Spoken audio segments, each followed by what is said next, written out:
Hey guys, welcome back to my YouTube channel. मेरा नाम है अमित मिश्रा और आप देख रहे हैं इक्वेशन हब। तो यार आज हम स्टार्ट करने वाले हैं class 10th mathematics chapter number 10 circles का पार्ट 2, जिसमें हम पढ़ने वाले हैं कि हमारे एक एक्सटर्नल पॉइंट से सर्कल पर कितने टेंजेंट ड्रॉ हो सकते हैं। फिर उसके बाद हम देखेंगे कि लेंथ ऑफ टेंजेंट का मीनिंग क्या होता है। फिर उसके बाद हम थ्योरम 10.2 को डिस्कस करेंगे और लास्ट में हम थ्योरम 10.2 पे एक एग्जाम्पल भी सॉल्व करेंगे। और इसके पहले हमने पार्ट 1 और एक्सरसाइज 10.1 के कंप्लीट सोल्यूशन को कवर किया है। तो अगर आपने वो वीडियो नहीं देखा प्लीज आप वो वीडियो देख लीजिए, फिर उसके बाद इस वीडियो को कंटिन्यू करिएगा। तो चलिए वीडियो को स्टार्ट करते हैं। तो सबसे पहले देखते हैं number of tangent that can be draw from an external point to the circle. तो हम देखते हैं कि एक एक्सटर्नल पॉइंट से हम अपने सर्कल पे कितने सारे टेंजेंट्स को ड्रॉ कर सकते हैं। तो मान लीजिए ये हमारा सर्कल है और ये हमारा एक्सटर्नल पॉइंट है। तो यहाँ से हम एक टेंजेंट को ड्रॉ करते हैं। तो मान लीजिए ये हमारा पहला टेंजेंट हो गया। फिर यहाँ से हम दूसरे टेंजेंट को ड्रॉ करते हैं। तो ये हमारा दूसरा टेंजेंट हो गया। अब इसके बाद अगर और हम टेंजेंट को ड्रॉ करने की कोशिश करें तो यहाँ से देख सकते हैं अगर हम कोई भी और लाइन ड्रॉ करेंगे वो हमारी इंटरसेक्टिंग लाइन होंगी, या फिर अगर हम इसके बाहर ड्रॉ करने की कोशिश करेंगे वो हमारे सर्कल को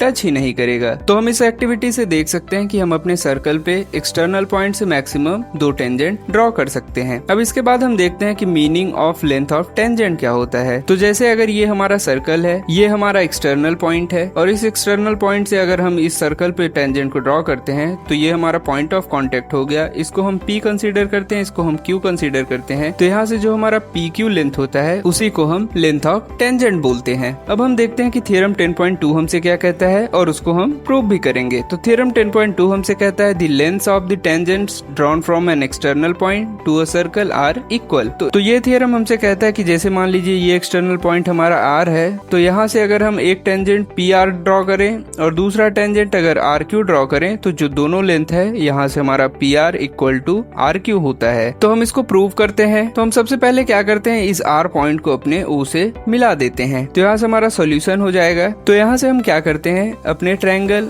PRO को और ट्रायंगल RQO को कॉन्ग्रुएंट प्रूव करने की कोशिश करते हैं। तो वहाँ से हमें पता है कि ये हमारा रेडियस है और ये हमारा रेडियस है, ये हमारा कॉमन लाइन है, ये हमारा एंगल 90 डिग्री है। तो यहाँ से ये एंगल अगर हमारा कॉन्ग्रुएंट आ गया तो यहाँ से ये लाइन और ये लाइन हमारा इक्वल हो जाएगा। तो यहाँ से हम कह सकते हैं from triangle PRO and RQO OP is equal to OQ and angle RPO is equal to angle RQO is equal to 90 degree. और ये हमारा 90 डिग्री है क्योंकि हमें थ्योरम 10.1 में पढ़ा था कि अगर हम अपने टेंजेंट पे पॉइंट ऑफ कांटेक्ट से एक लाइन को ड्रॉ करें जो कि सेंटर से पास करे तो वो लाइन हमारा परपेंडिकुलर होता है। तो यहाँ से हमारा एंगल RPO और एंगल RQO 90 डिग्री हो जाएगा। तो यहाँ से RO is equal to RO होगा, कॉमन इन बोथ। तो यहाँ से हम कह सकते हैं कि from side angle side criteria triangle PRO is congruent to triangle RQO। तो जब ये दोनों हमारे ट्रायंगल कॉन्ग्रुएंट हो जाएंगे तो यहाँ से हम कह सकते हैं कि हमारा length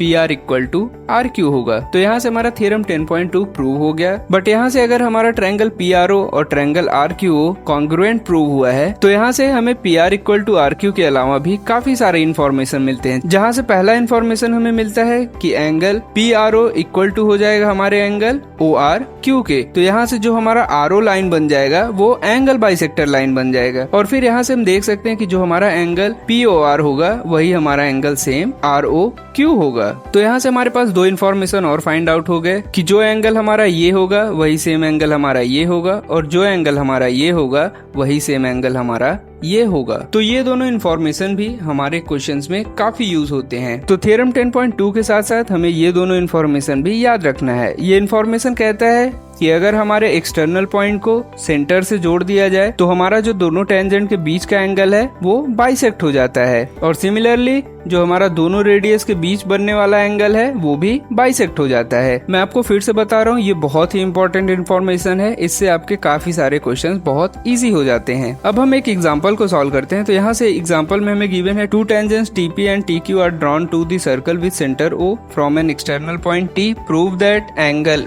PTQ is equal to angle OPQ। तो यहाँ से हमारा एक्सटर्नल पॉइंट T हो गया। तो यहाँ से हमारा पहला टेंजेंट TP है, दूसरा टेंजेंट TQ है, सेंटर हमारा O है और आगे हमसे पूछा जा रहा है जो एंगल हमारा PTQ है वो ट्वाइस ऑफ एंगल OPQ के है। तो यहाँ से हम क्या करते हैं, अपने O को P से मिला देते हैं और अपने O को Q से मिला देते हैं। तो ये दोनों हमारा रेडियस हो जाएगा और फिर उसके बाद हमें एंगल OPQ भी चाहिए तो हम इसे भी मिला देते हैं। तो हमारा सोल्यूशन हो जाएगा। हमें सबसे पहले पता है कि एंगल OPT जो है हमारा वो 90 डिग्री है फ्रॉम थ्योरम 10.1। फिर उसके बाद हम क्या करते हैं, अपने T को O से मिलाते हैं। तो यहाँ से हमारा ये एंगल इसके इक्वल हो जाएगा और ये एंगल हमारे इसके इक्वल हो जाएगा। तो यहाँ से हम देख सकते हैं इन ट्रायंगल PTO, तो हम इस ट्रायंगल PTO में देख सकते हैं ये एंगल हमारा 90 डिग्री है, ये एंगल हमारे इस पूरे एंगल का हाफ एंगल है और ये एंगल हमारे इस पूरे एंगल का हाफ एंगल है। तो यहाँ से हमें पता है कि तीनों एंगल का सम हमारा 180 डिग्री होगा। तो यहाँ से हमारा एंगल OPT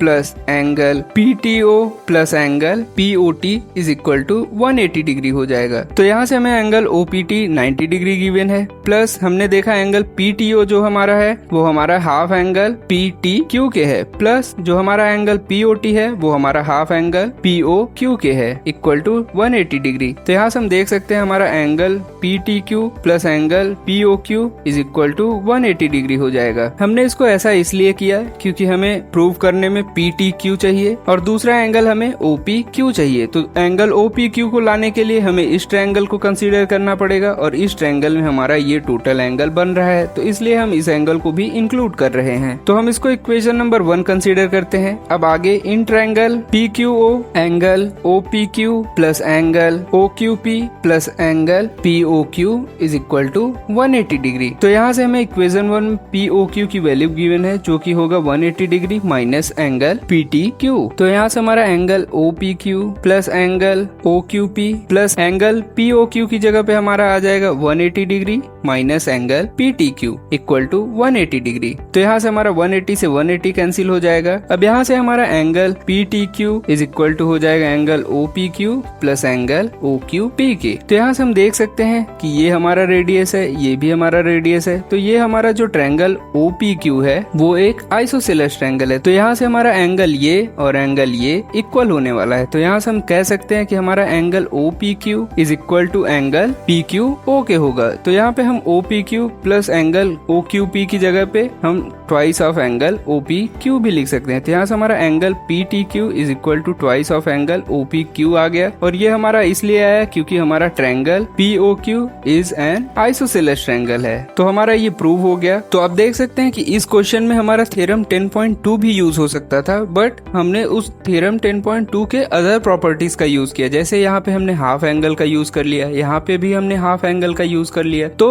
अधिकतर क्वेश्चंस में हमारे जरूरी नहीं है कि 10.2 ही यूज हो, उसके अदर प्रॉपर्टीज भी यूज हो सकते हैं। तो मैंने इसीलिए आपको बोला कि वो प्रॉपर्टीज हमारे बहुत ही इंपॉर्टेंट प्रॉपर्टीज हैं। तो इसी के साथ हमारा ये वीडियो एंड होता है। अब हम नेक्स्ट वीडियो में देखेंगे अपने एक्सरसाइज 10.2 का कंप्लीट सोल्यूशन। तब तक के लिए अगर आपको ये वीडियो इन्फॉर्मेटिव लगे तो वीडियो को लाइक करके चैनल को सब्सक्राइब करना ना भूलें। Thank you so much.